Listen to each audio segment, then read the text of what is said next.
क्षेत्रे काले च सर्वस्मिन्नर्हतः समुपास्महे। आदिमं पृथिवीनाथमादिमं निष्परिग्रहम् आदिमं तीर्थनाथं च ऋषभ स्वामिनं स्तुमः। कमठे धरणेन्द्रे च स्वोचितं कर्म कुर्वती प्रभुस्तुल्यमनोवृत्तिः पार्श्वनाथः श्रीस्तुमः। पार्श्वनाथः श्रीस्तुमः। कृतापराधेऽपि जने कृपामन्थरतारयोः ईषद्बाष्पार्द्रयोर्भद्रं श्रीवीरजिननेत्रयोः। ज्ञानामृतेन लोकानां कष्टोच्छेदविधायिने ऐदं युगेन वीराय नमो वल्लभसूरये। अज्ञानतिमिरान्धानां ज्ञानाञ्जनशलाकया चक्षुरुन्मीलितं येन तस्मै सद्गुरवे नमः। तस्मै श्री गुरवे नमः।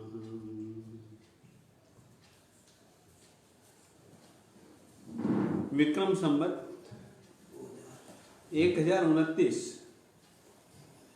और कुछ आचार्यों के मतानुसार विक्रम संवत 1039 का यह अंतिम चातुर्मास आचार्य भगवंत श्री यशोभद्र सुरीश्वर जी महाराज साहेब जी का नारलाई में था। और इस चातुर्मास में बचपन में जिसके साथ में पढ़ते थे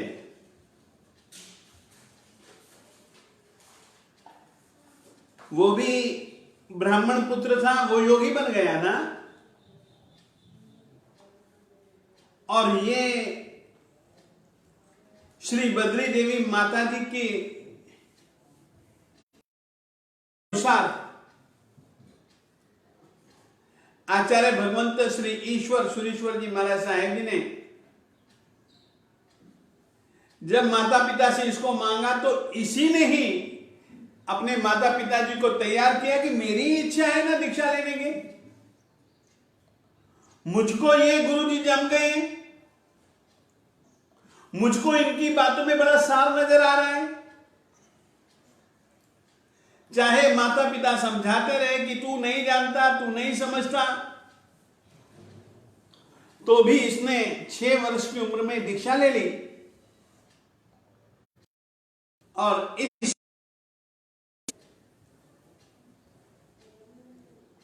आचार्य पदवी जब से 11 वर्ष की उम्र में जब इनको प्राप्त हुई तब से लेकर के आज दिन तक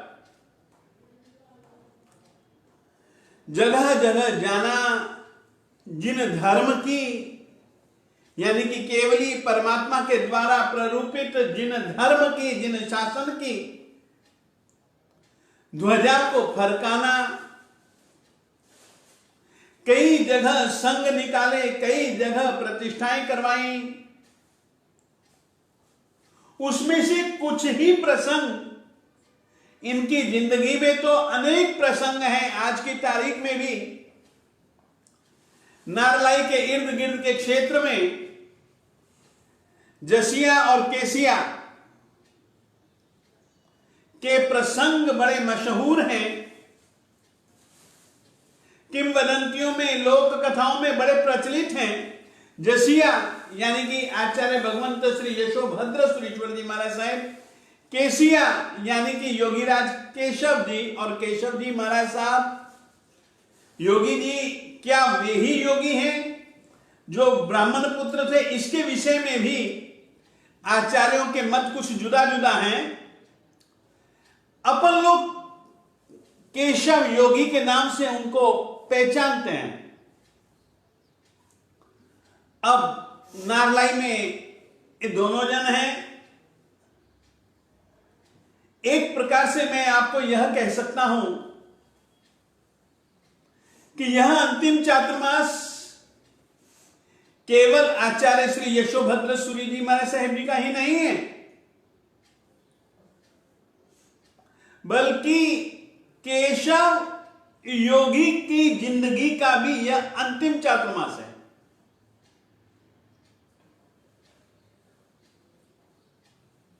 एक प्रकार से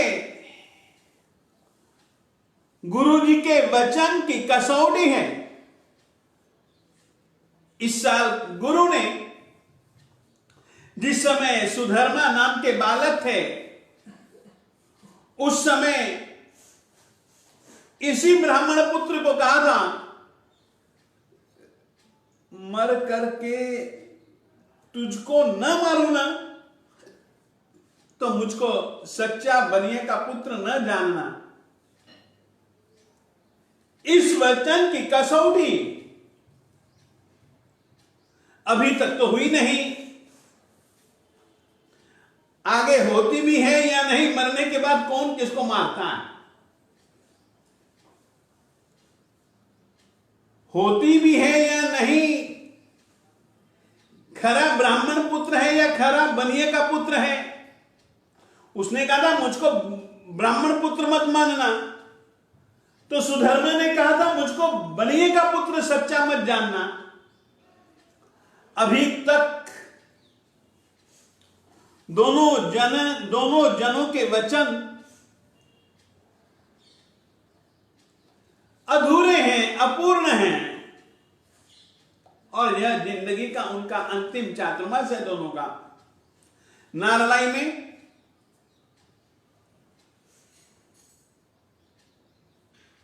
गुरु जी के छिद्र देखते हुए यह समय निकाल पा रहा है, समय निकालता जा रहा है, क्योंकि शास्त्रार्थ करके भी देखा, यंत्र मंत्र तंत्र के प्रयोग करके भी देखा, सब जगह तो इसको हार मिली। अब इसने छल प्रपंच का सहारा लिया, और छल प्रपंच का सहारा लेकर के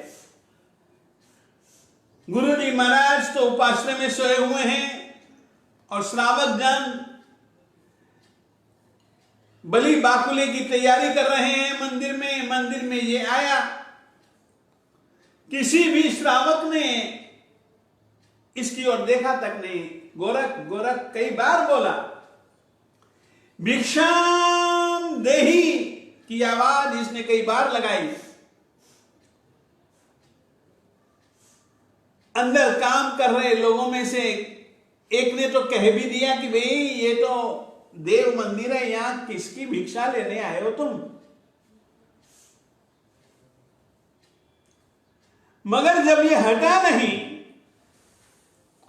और बार बार भिक्षाम देही बोलता रहा, तो एक श्रावक को मन में कुछ दया आई। उसने कुछ फल लिए, कुछ मेवा लिया, और सन्यासी को देने के लिए दरवाजे तक गया। सन्यासी को देने के लिए तैयार भी हुआ, मगर सन्यासी ने कहा कि अरे मैं इस रीति से लघु भिक्षा, थोड़ी भिक्षा तो लूंगा नहीं,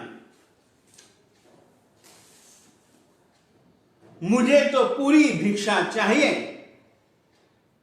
और ऐसा कहकर के उसके हाथ में जो एक खप्पर था, वो खप्पर उसने आगे दिखाया उसको, मुझे तो पूरी भिक्षा चाहिए।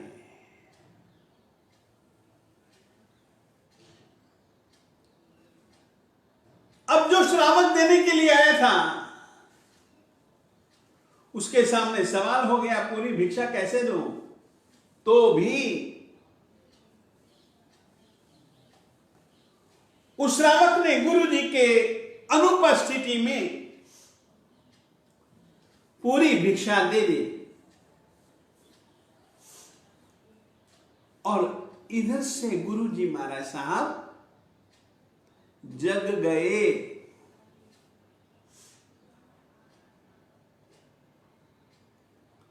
जगने के बाद गुरु जी महाराज साहेब जी ने विधि विधान करवाना ही था।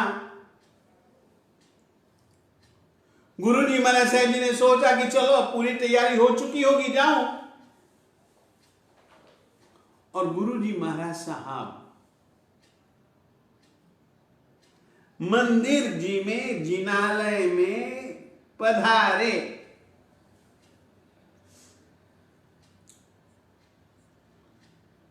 गुरुजी महाराज साहेब जी ने तीर्थंकर भगवंतों की स्तुति पाठ किया। जो कुछ भी उनको विधि करनी थी वो विधि करने के लिए तैयार होकर के बैठे, परंतु ऐसे समय पर श्रावकों ने गुरुजी को एक बात कही और उस बात को सुनकर के गुरुजी ने अपनी आंखें बंद कर ली। गुरुजी को उन श्रावकों ने कहा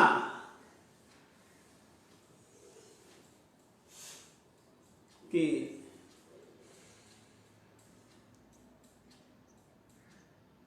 आप श्री जी तो सो रहे थे उपासना में, तब वो योगी आया था और ऐसे ऐसे उसने भिक्षा मांगी। ये देने के लिए गए भी थोड़ी सी भिक्षा, परंतु उसने पूरी भिक्षा मांगी, उसको पूरी भिक्षा दे दी। गुरु जी महाराज आप श्री जी के उपासना में जाने के बाद, सोने के बाद हम लोग तैयारियां कर रहे थे और ये घटना घट गई। गुरु जी ने इस बात को सुनते ही अपनी आंखें बंद की।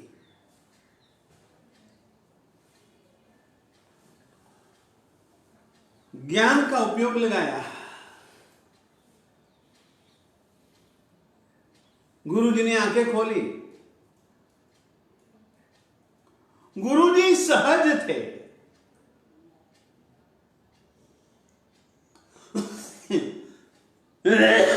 गुरु जी के चेहरे पर एक भी चिंता की रेखा नहीं थी, परंतु गुरु जी की बात को सुनते ही जितने भी श्रावक जन उपस्थित थे, सभी के सभी श्रावक बड़े दुखी हो गए।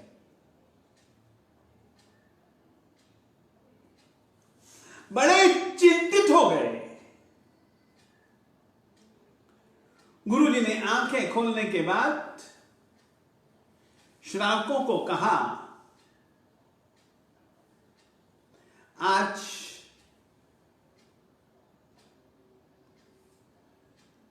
मैं तुमको कुछ बातें कह देना चाहता हूं।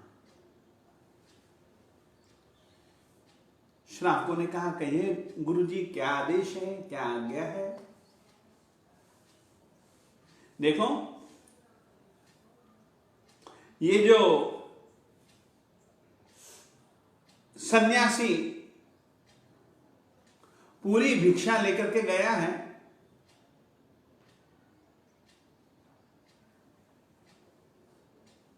मैं इतना ही कह सकता हूं कि आज से 6ठे महीने में अब मेरी मृत्यु हो जाएगी।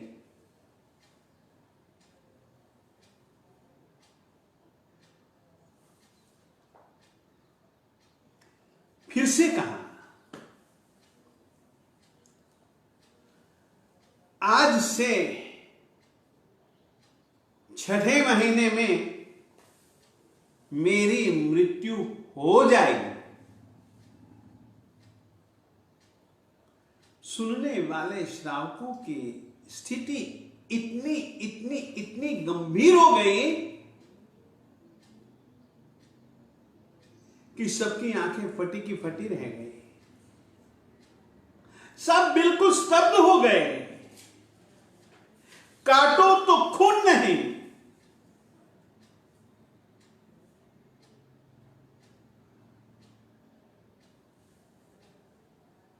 गुरु जी ने कहा, एक बात और कहना चाहता हूं।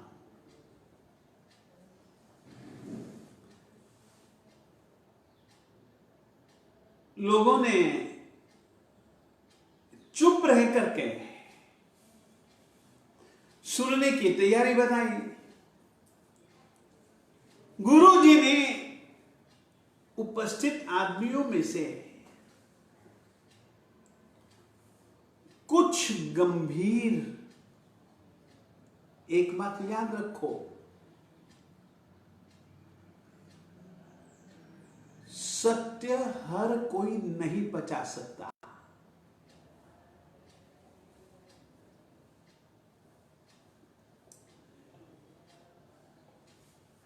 गुरुजी जानते हैं कि शेरनी का दूध किसी दूसरी धातु के बर्तन में नहीं टिक सकता, वो तो सोने के।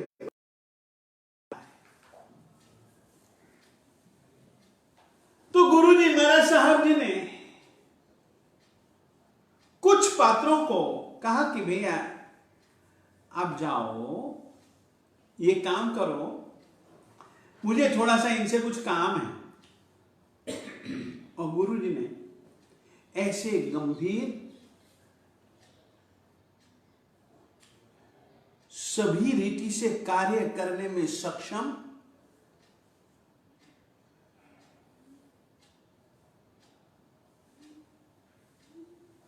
ऐसे श्रावकों को अपने पास में बिठाया और कहा कि देखो, मैं जब मरूंगा ना, तब तुमको जो काम करना है वह मैं तुमको पहले से कह देता हूं।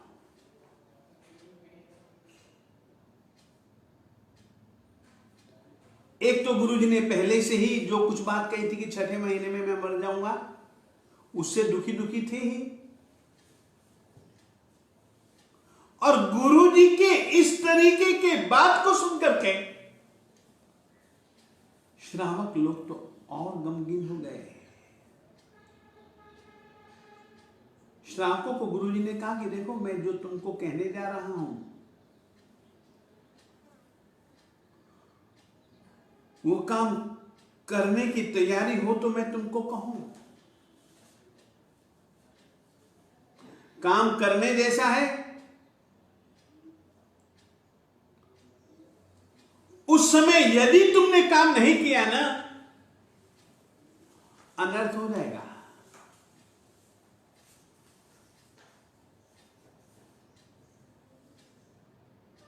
अब तो उन सुनने वालों में और ज्यादा उत्सुकता भी बढ़ गई।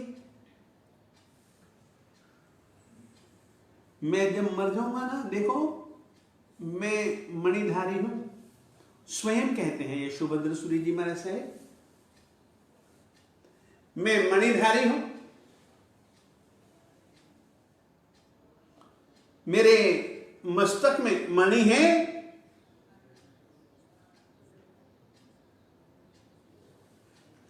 मेरे मस्तक में रहे हुए मणि को लेने की खातिर मेरे मरते ही यह योगी प्रपंच करेगा।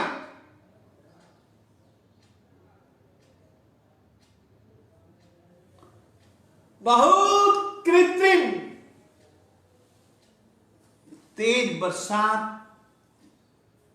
धरती पर बरसाएगा और भी न जाने क्या क्या क्या क्या उपद्रव करेगा, केवल मेरे मस्तक में रहे मणि को लेने की खातिर। मगर तुम लोगों को एक ही काम करना है, मैं मरूं तो मेरे इस खोपड़े को फोड़ देना। अब आप कल्पना करो, जिसको श्रावक अपना गुरु मानते हैं, गुरु कहते हैं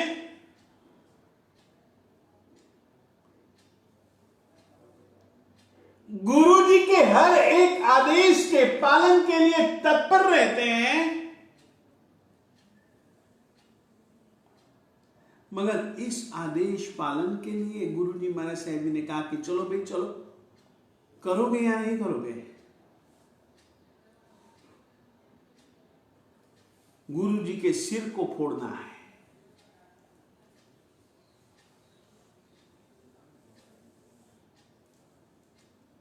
कुछ पल तो सबकी आंखों में आंसू आ गए। गुरु जी महाराज साहब ये कैसे शक्य है? हम करें ऐसा काम?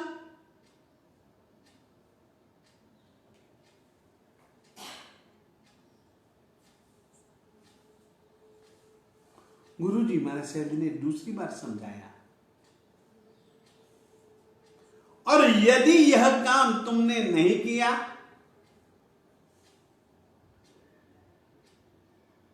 तो फिर जो उपद्रव ये मचाएगा ना संघों में, अपने जिन धर्म के लिए, उसको संभालने वाला और कोई नहीं है। और मैं तो मर चुका हूंगा, मैं कोई जीवित थोड़ी ना रहूंगा जो कि चोट को महसूस करूं। तुम समझते क्यों नहीं हो? किसी भी ढंग से गुरु जी महाराज साहब जी ने उन श्रावकों को तैयार किया।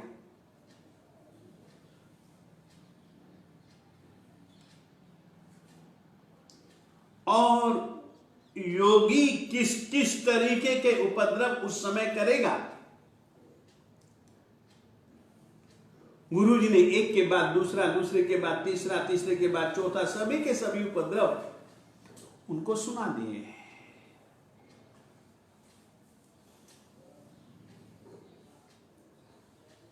ठीक है गुरु जी महाराज साहब, आपकी इच्छा का हम सम्मान करेंगे। अब गुरु जी महाराज साहेब अपनी धर्म साधना आराधना में मस्त हो गए, और अंत समय में गुरु जी महाराज साहब जी ने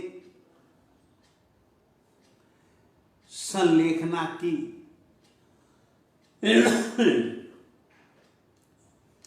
संलेखना यह एक ऐसी क्रिया है, प्रक्रिया है, जिसके अंतर्गत संलेखना करने वाला व्यक्ति शुरुआत से लेकर के अभी तक, जिस दिन से दीक्षा ली तब से लेकर के संलेखना जब ले रहे हैं उस समय तक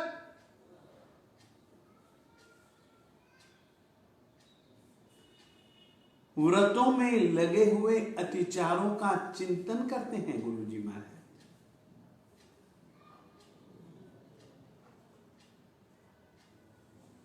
उसके लिए क्षमा मांगते हैं। गुरु जी महाराज साहब यथाशक्य प्रायश्चित्त करते हैं, पश्चाताप करते हैं, सभी जीवों से खमत कामना करते हैं। गुरु जी महाराज साहेब कायोत्सर्ग करते हैं। कायोत्सर्ग यानी कि काया के प्रति जितना भी संबंध भाव, ममता का, संयोग का, उसको वे छोड़ देते हैं, उसको वे वोसिरे वोसिरे वोसिरे कर देते हैं। देह से आत्मा की भिन्नता को वे महसूस ही नहीं करते। देह से आत्मा की भिन्नता को महसूस करते हुए वे आत्मा में स्थिर होते हैं। अब किसी भी भौतिक की या किसी भी दुनियावी संयोग का कोई विचार नहीं। बड़ी समझदारी पूर्वक इस जन्म में और पूर्व के जन्मों में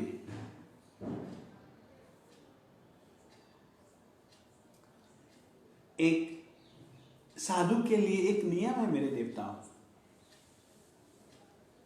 अयम निंदा में पड़ुपन्नम संवरे में अनागयम बच्चत खामी। अयम अतीत काल में जितने भी पाप हुए, हिंसा, झूठ, चोरी, मैथुन, परिग्रह, क्रोध, मान, माया, लोभ, ईर्ष्या, राग, द्वेष, कलह, पैशून्य, रति, अरति इत्यादि जितने भी पाप हुए, किसी भी कारण से हुए, गुरु जी महाराज समझदारी की अवस्था में उन सब का वो सिरे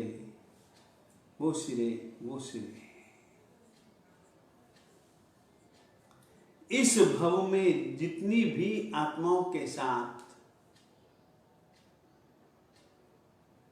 उन्होंने किसी भी प्रकार का संयम विरुद्ध मन, वाणी, काया से व्यवहार किया हो, किसी भी जीव के प्रति छोटा बड़ा किसी भी प्रकार का अपराध किया हो, गुरु जी महाराज उन अपराधों को याद करके, उन व्यक्तियों को याद करके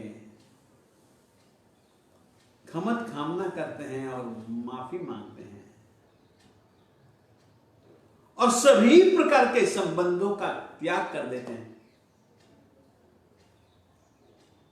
गुरु जी महाराज साहब जी के दिल दिमाग में कोई भी अपेक्षा नहीं कि भविष्य काल में मुझको यह मिले, मैंने इस तरीके का संयम धर्म पाला है। कोई भी नियाना नहीं, अयम निंदा में भूतकाल में जितने भी पाप हुए उन सब पापों की वे निंदा गरहा करते हैं। पड़ुपन्नम संवरे में वर्तमान काल में इतने सावचेत हैं, अपनी आत्मा को ढकते हैं कि किसी भी प्रकार का कोई पाप उनसे हो ना जाए, इतने जागृत हैं, इतने सावचेत हैं। भूतकाल में जो हुए उनकी निंदा, वर्तमान काल में मुझको ऐसे किसी भी पाप में नहीं जुड़ना है, तो उसके लिए संवरण गुरु जी महाराज सेट करते हैं। अनागयम पच्चक्खा में, भविष्य काल में मैं ऐसे पाप नहीं करूंगा, ऐसा पच्चक्खान यानी कि संकल्प करते हैं। गुरु जी महाराज साहब संलेखना में मस्त हैं। चहुओर एक महान शासन प्रभावक की विदाई को लेकर के एक शोक है, एक गहरी उदासी है। समय 10 बज गए, अब आगे क्या होता है, क्या नहीं होता है, अगली कहानी फिर आगे करो। आज इतना ही। पच्चक्खान, हाँ प्रार्थना। शत्वेषु मैत्री गुणेषु प्रमोदम् क्लेष्टेषु जीवेषु कृपा परत्वम् माध्यस्थ्य भावं विपरीत वृत्तो सदा ममात्मा विदधातु देव। बचत खाना उपवास पाना है सूर्य बटन चौमी ब्यानम द्वि ब्यानम अस्नम पान